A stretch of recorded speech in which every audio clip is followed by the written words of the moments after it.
Let us open our minds to the challenge of reason. Let us open our hearts to the healing of love. Let us open our lives to the call of conscience. Let us open our souls to the comfort of joy. Astonished by the miracle of life, grateful for the gift of this community, confident in the power of living our faith, we are gathered now.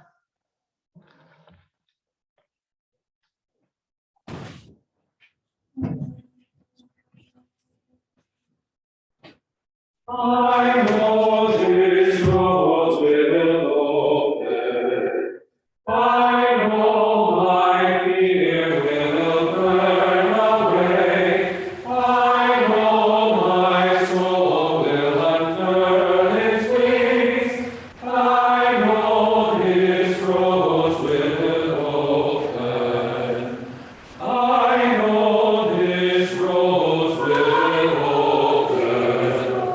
I know my fear will burn away. I know my soul will unfurl its wings.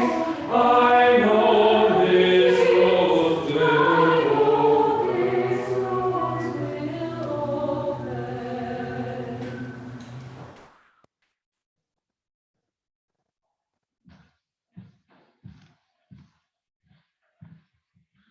Offering our chalice lighting words this morning will be Daveline Cooper. Daveline?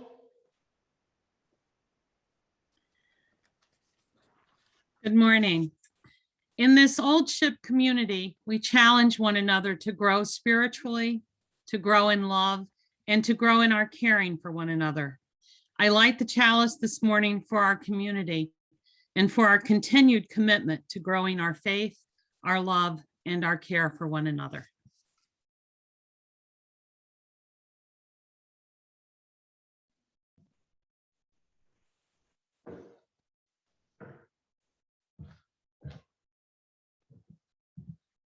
Our first hymn this morning is number 331 in your gray hymnals. Please sing along at home or follow here in the meeting house in your hymnal, humming or singing very, very quietly if you like. Thank you.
Welcome to worship at the Old Ship Meeting House this morning, Unitarian Universalists.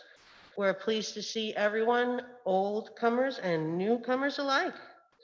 If you are new, we invite you to get to know us by exploring our website, oldship.org, and we look forward to getting to know you.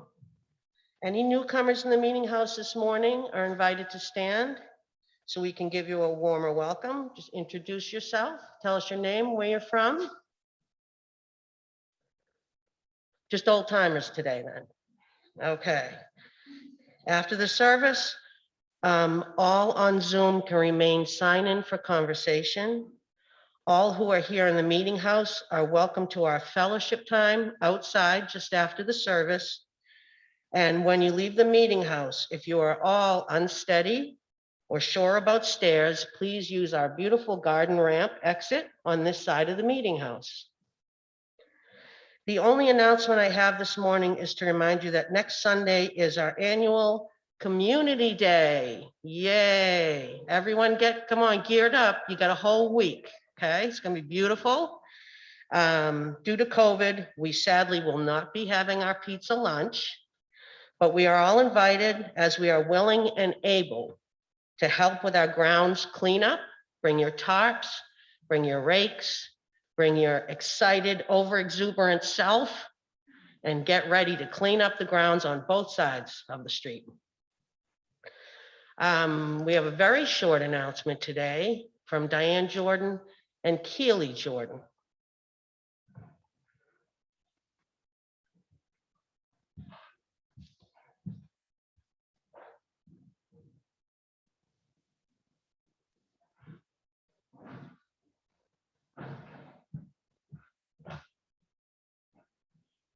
Good morning, everyone.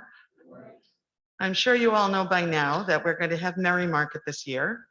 This is just a reminder. It's Saturday, December 4th from 9 to 2. I want to thank everybody who's participated already. The crafters are crafting like crazy. The treasures pricers are pricing like crazy. We can always use some more silent auction items. And one other note is the wreaths are going to start being sold this Friday, this coming Friday, the 19th. We have other competition in town selling wreaths. So we're starting a little early this year and they will still be available at Merry Market. And then if you have a home that's very visible in town where a lot of traffic goes by, we have these signs. I have 5 of them with me today. Please see me after church here or across the street. Michael has some over there as well, and we'll hand them out to you. Thank you very much. And now Keely. Hey everybody, my announcement is unrelated to Merry Market. So if you are interested in learning about world religion, you should check out the panel made by my Girl Scout Gold Award project, Teaching Tolerance Together. You'll get the chance to hear from religious experts of a variety of faiths and even get the chance to ask them questions yourself. If you are interested in attending this panel, it will be this Tuesday, the 16th at 7 p.m. on Zoom. You can find the Zoom link in the Old Ship Church Constant Contact that will be sent out Tuesday. I hope to see you guys there.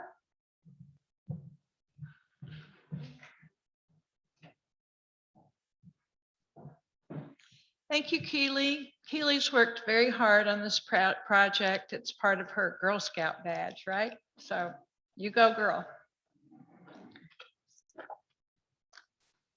So I'm here to do the story for all ages. And I guess there are 3-year-olds and 4-year-olds and teenagers alive in all of us today, right? So where in the world would people be if they did not ask questions? What if people were not curious? What if they didn't want to know how things worked or what they could do to make something better by asking a question? So questions are the tools or thoughts that guide us. As toddlers, we begin to ask basic questions like, what's that? Or who? Or what? Or why? Why? Of course, these questions lead to other questions, and they satisfy our need for answers. I'm wondering if there's a question on your minds today. And if you're willing, you could please stand and ask your question. I'm not going to answer your question, but you can ask it.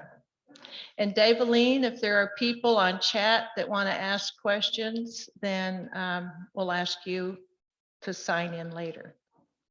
So, any questions out there that are burning? If you have one, you can stand and ask. No? No questions here? Why am I asking this? Because, I mean, what's my point? My point is to see what we're thinking about, like the big questions. Or what am I going to do with my day today? Or why do we have to wear masks at every service?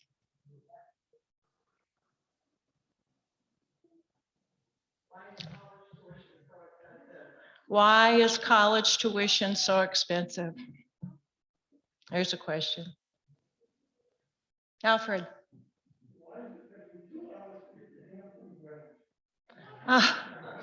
Why did it take him 2 hours to get to Hingham from Braintree? What? Why is it so cold in here?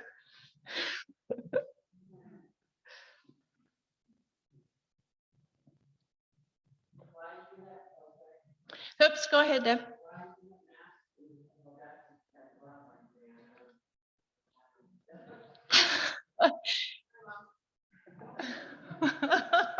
Okay, Pat.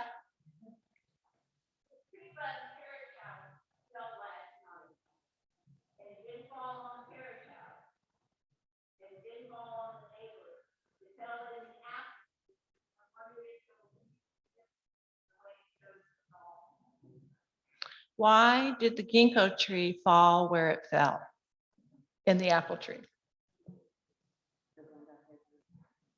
Yes.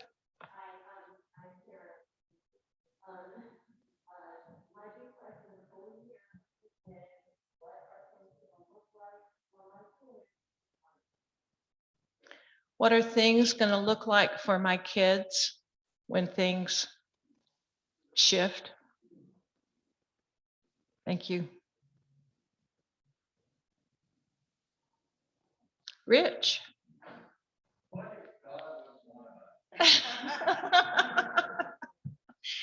I guess we'll find that answer out later. What if God was one of us? Yes.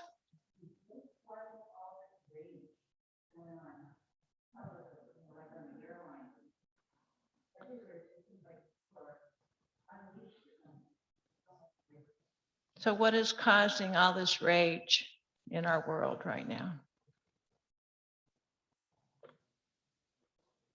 David Lee, oops.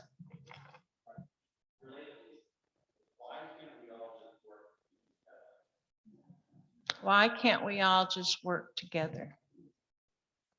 See, Sanchez, this is the one, what I wanted. David Lee, are there any questions in your world? There are several. From Abby, why don't adults use pronouns? From, I think it's Mady, I don't know if I'm pronouncing that right. Why don't all lawmakers and business owners recognize their environmental responsibility? From Eileen, what caused the Verizon outage in Hingham on Friday?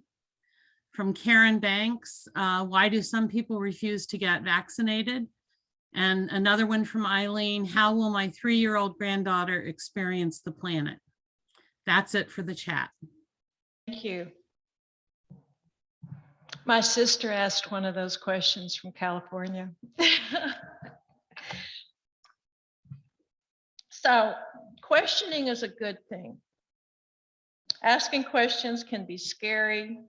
We might ask ourselves, what if I ask a dumb question? What if people will laugh at me? It takes courage to ask questions, but sometimes the questions need to be asked. And I thank all of you for being courageous this morning.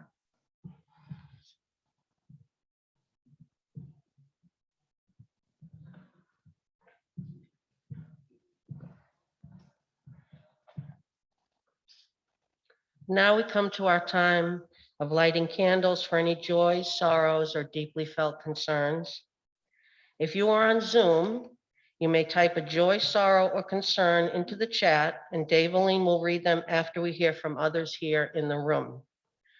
For those of you that are here and you have something to share, please raise your hand And when you speak, please keep your mask on, but speak loudly.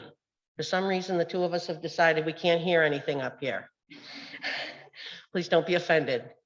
Thank you. I now invite anyone here in the meeting house to stand up and share a joy, sorrow, or concern. Yes, Patty.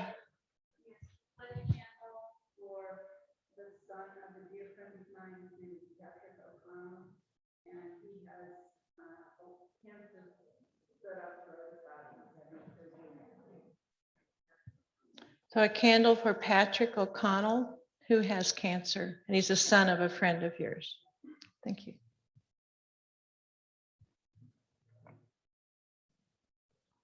Yes.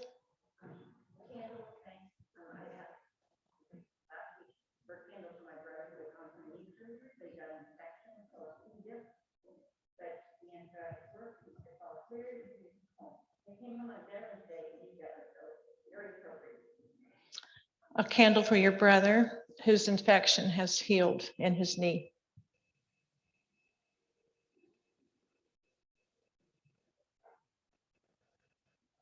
Chris.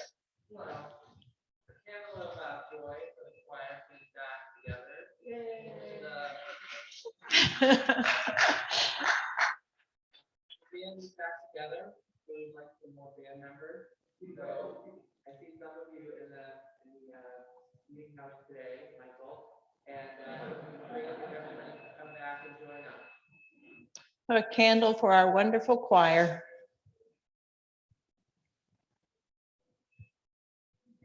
Corey.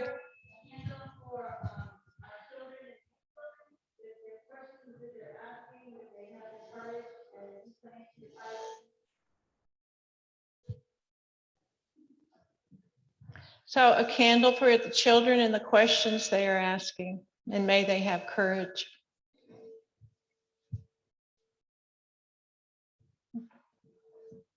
Yes, Sanchez?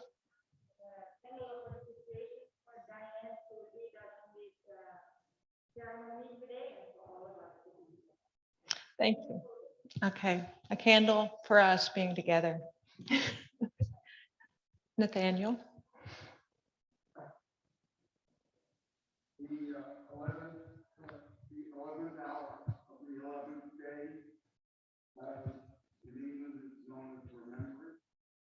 And so I have sorrow that my 91-year-old friend Walter did not make it to his Remembrance Day, and joy that my 9-year-old grandson did. So a candle for Walter, who did not make it to Remembrance Day, and then a candle for your grandson.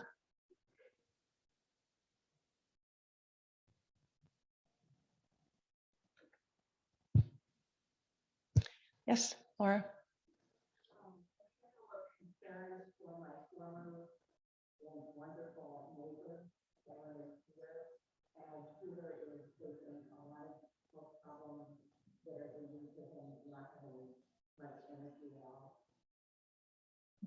A candle for your neighbor, Peter, your former neighbor.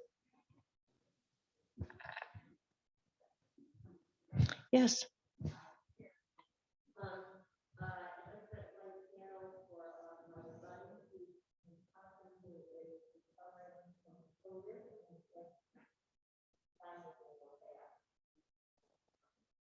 A candle for your son who is suffering from COVID. Yes.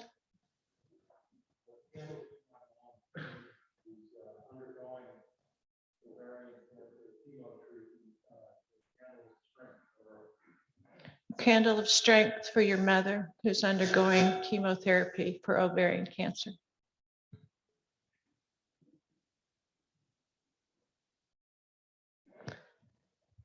Daveline? A candle of concern from Eileen McIntyre for her niece Casey, whose cancer came back and who is undergoing chemo, and for her sister-in-law, Mary Ellen, who was just diagnosed with breast cancer.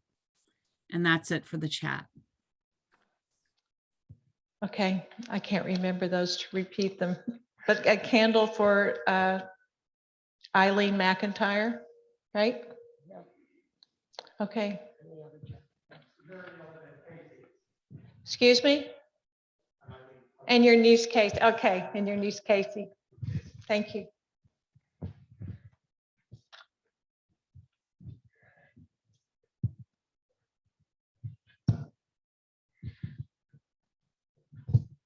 Whoops.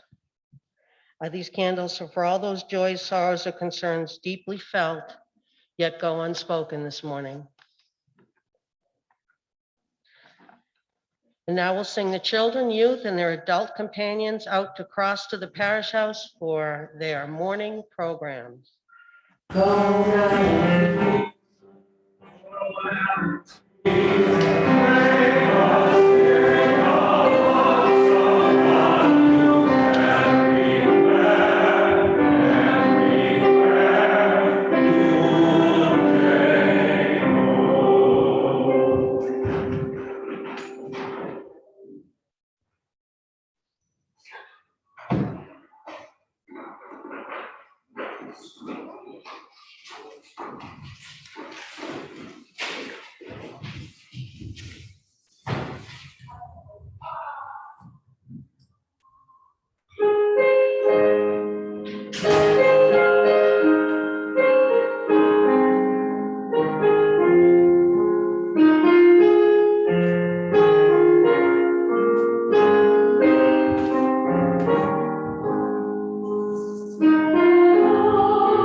Spirit of life and love, we have gathered here in search of answers to hard questions.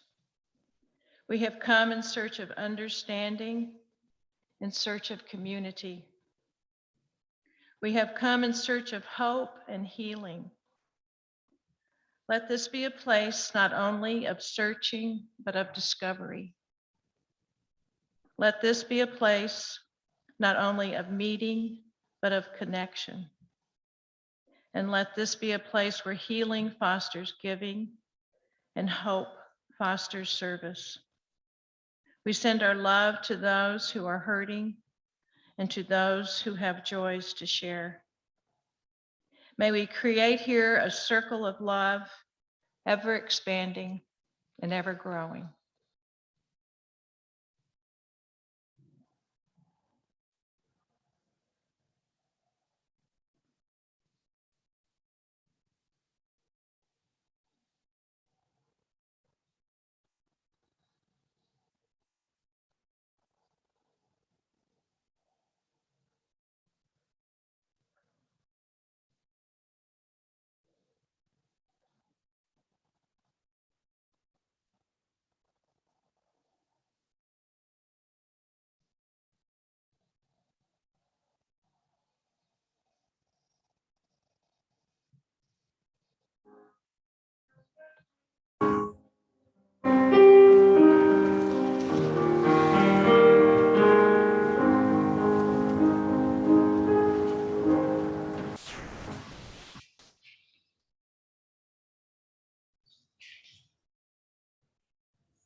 It's now time for our offering.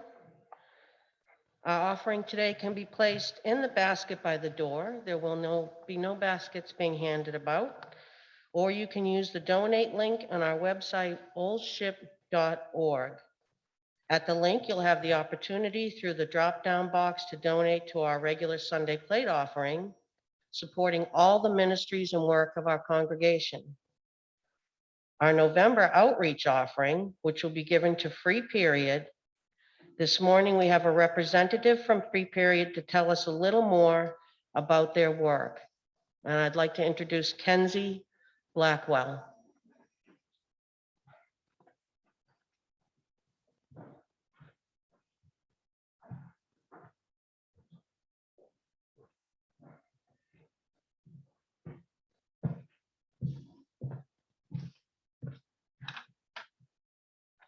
Okay. Hi, everyone. Thank you for your warm welcome today. I'm honored to be here in this very historic place to talk about something that historically is not spoken about in congregations, and that is menstruation.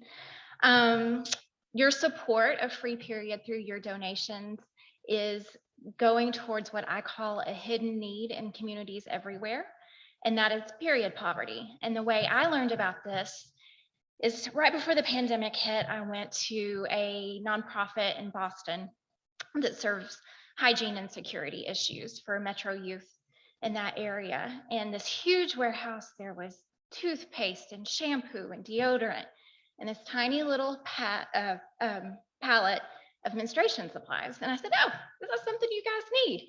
And they said, oh my gosh, you have no idea. We have students missing school every month because they can't afford products. And I said, oh, I was a school counselor. How did I not know this? So I brought it back. The world went upside down.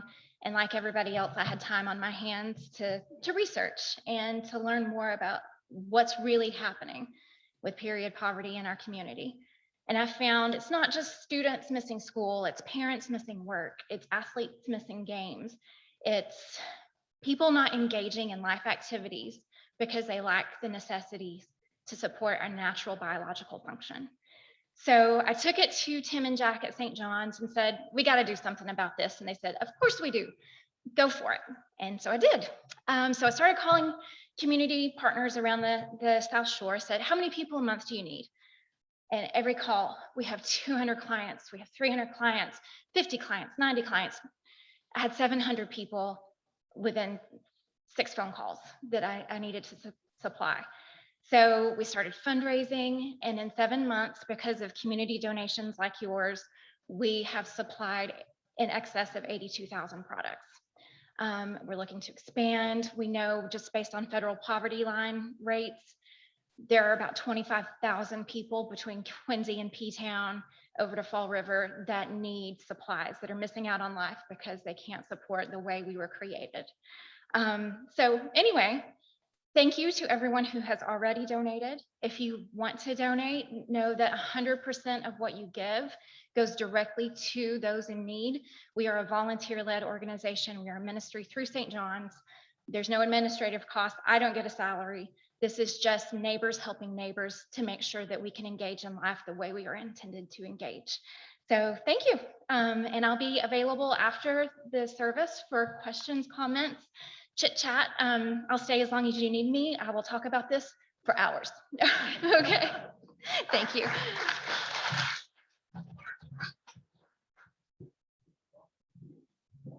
Thank you, Kenzie. That's really important work that you do. And thank you for your time.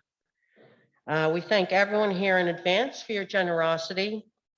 Many thanks as well to everyone who has brought food in our baskets, here in the meeting house or in the vestibule at the parish house. All donated food goes to the Hingham Food Pantry for those in need. Our first reader this morning will be Pat Bianco.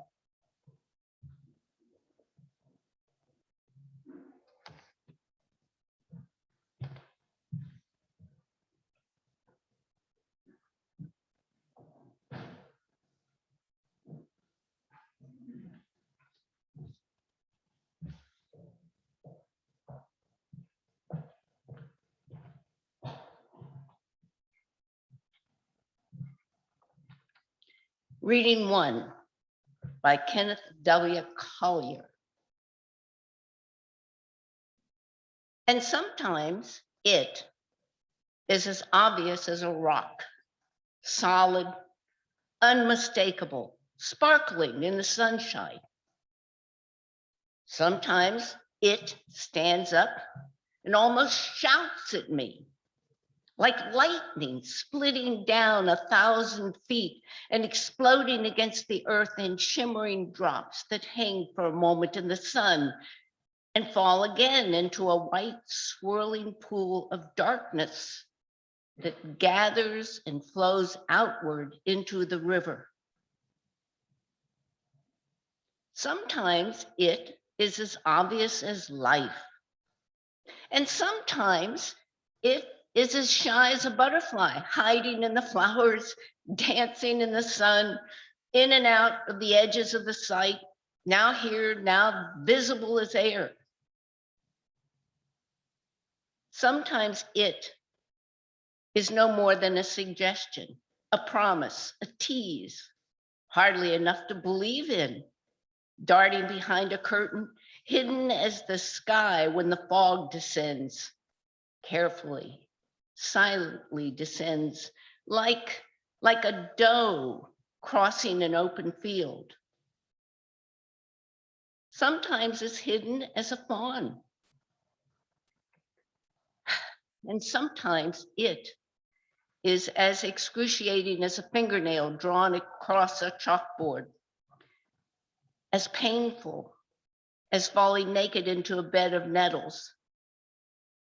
Sometimes it seems to have stolen, eaten right out of my heart, eaten the way rats gnawing their ways into the granary and helping themselves, stealing the pristine wheat. Sometimes it is as excruciating as death and madness. And it is always there, like love is there, whether it fairly shouts at me or hides, whether it turns and turns in my heart like a slowly turning dagger. It is there.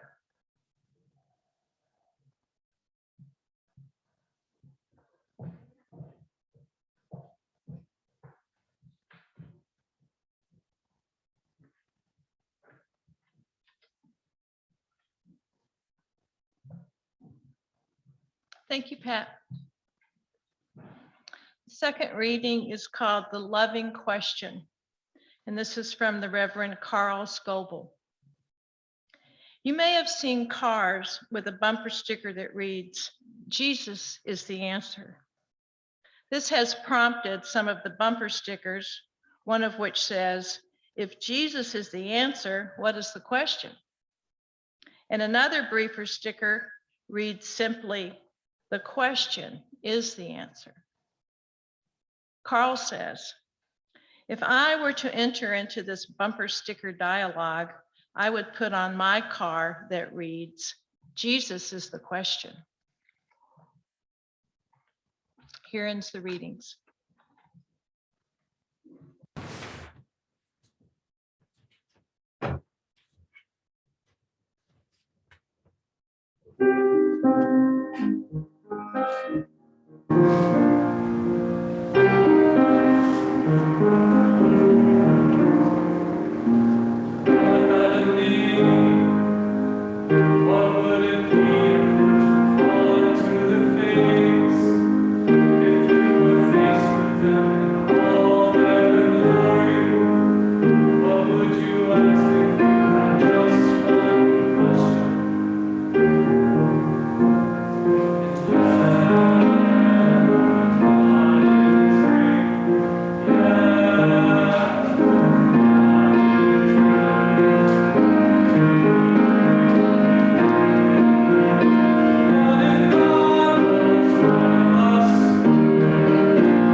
Our guest preacher today is Diane Elliott. Most of you know Diane is a longtime member of Old Ship Church. Diane served Old Ship as our Director of Religious Education in the 80s and 90s, and then went on to serve as DRE in Belmont and at Arlington Street Church in Boston, retiring several years ago. She holds a Master's of Divinity degree from Andover Newton Theological School. She and Rich have 3 beautiful children and 1 beautiful grandchild. Please welcome Diane.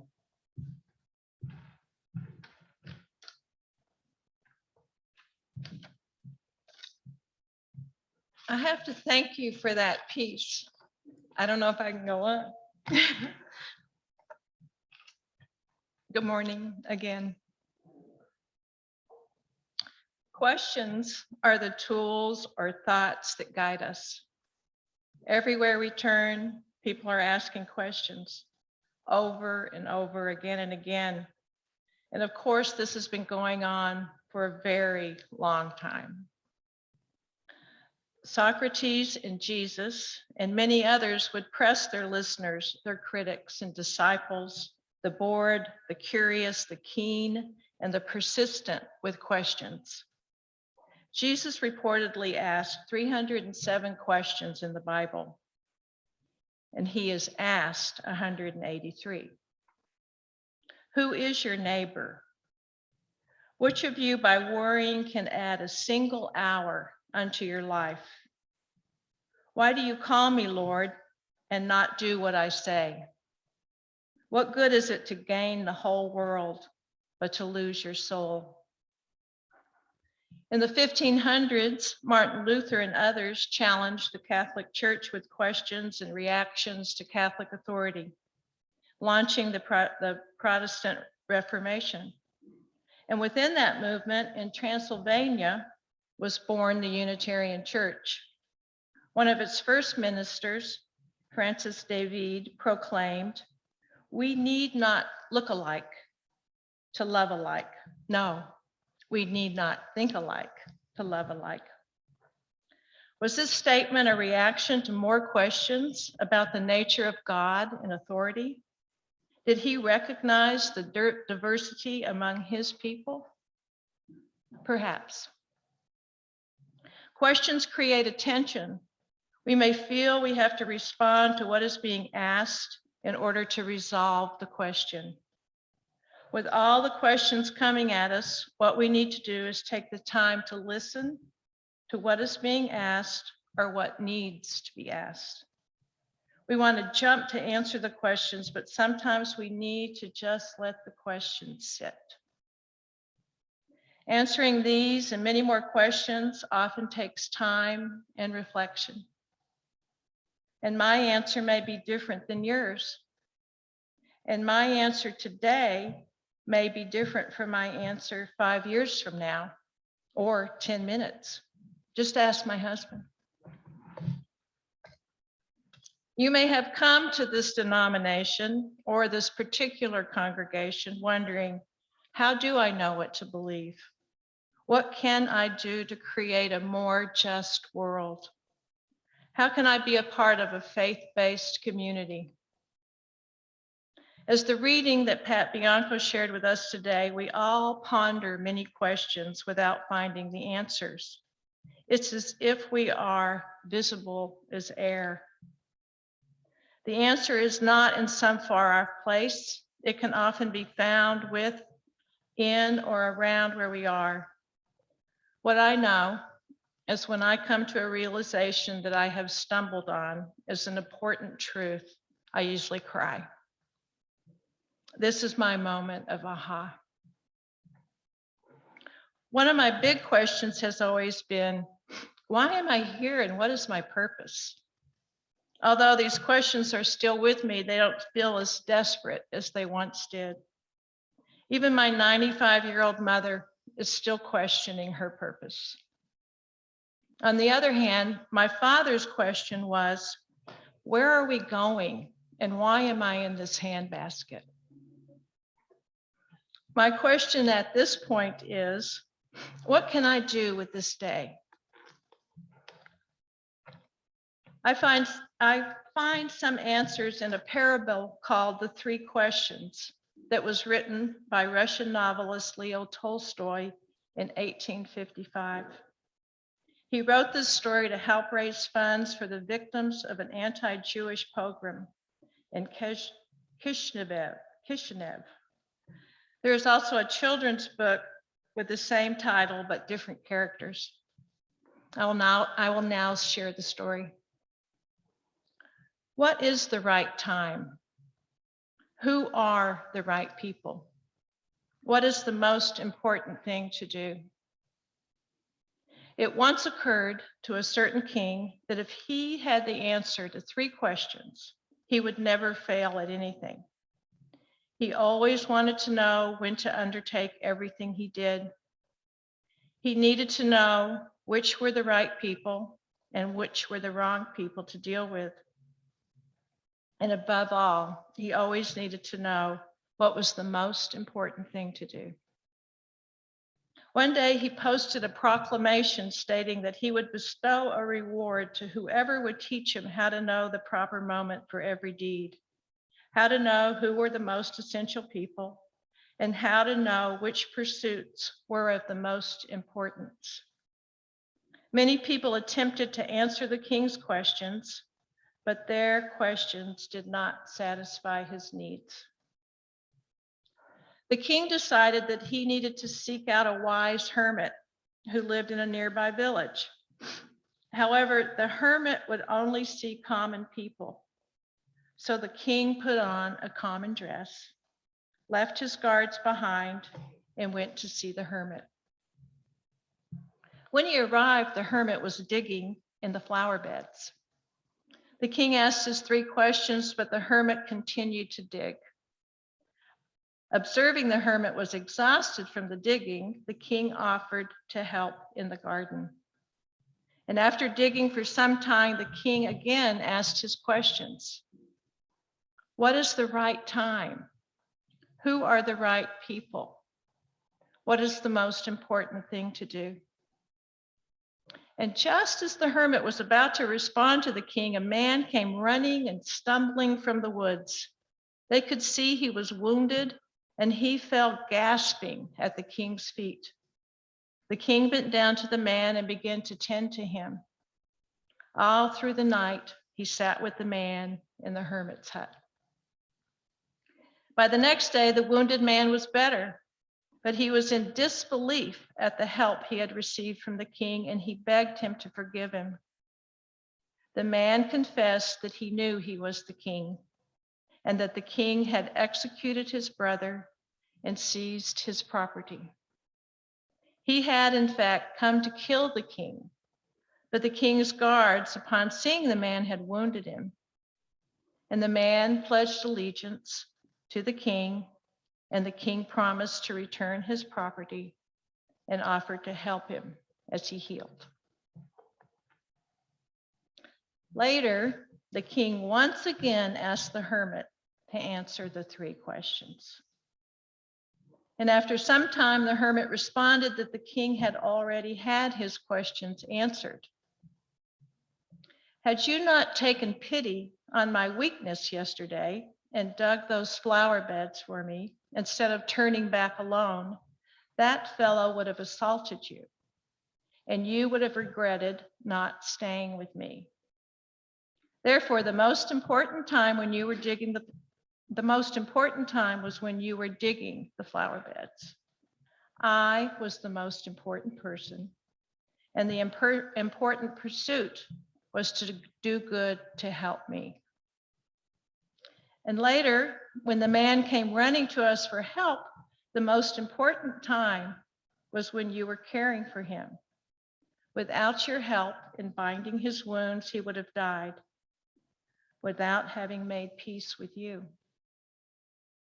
Therefore, the man was the most important, and what you did was the most important deed.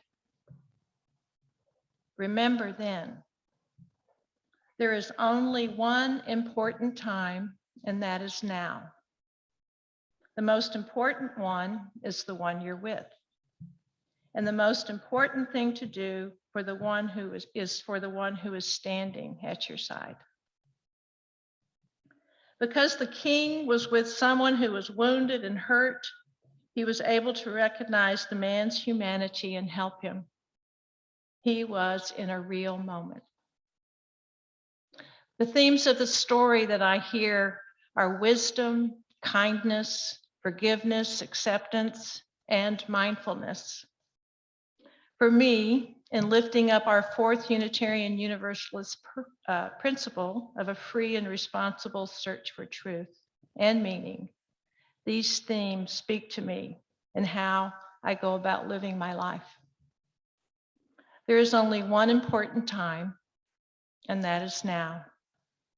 The most important one is the one you're with, and the most important thing is to do good for the one who is standing at your side. We have all been going through a major shift in our world as we struggle with the pandemic, the climate crisis, and injustices, among others. At times, we seem to have lost our guiding moral compass. Obviously, we all have sets of questions and moments to ponder. But what is it we do with these moments? We can worry about the state of the world, but what can we do about it? All we have is now, and I guess that's my answer. So, amen and blessed be.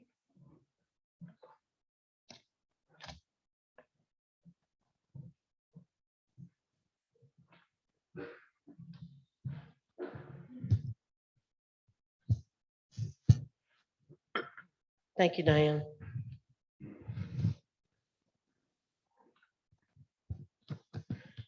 We extinguish these flames, but not the care and concern and love they represent. Just as we extinguish the flames of our chalice, but not our Unitarian Universalist values it represents: freedom, truth, justice, peace, and above all, love.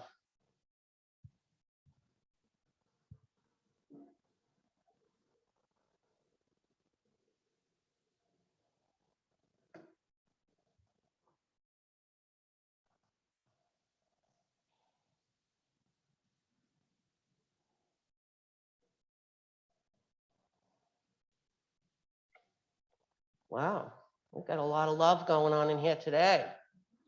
This does not want to go out. That's fantastic. Good energy. Our closing hymn is number 295.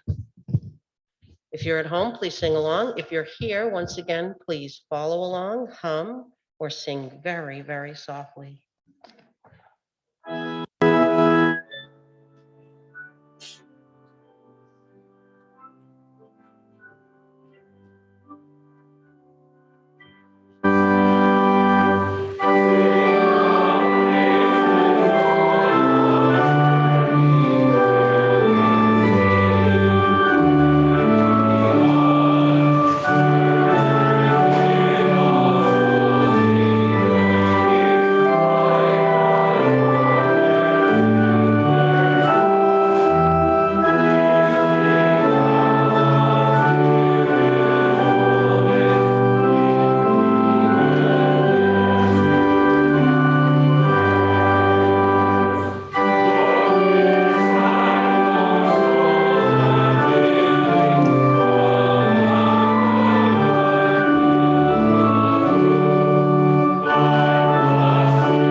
May we respond to the questions that life puts to us in uncertain times.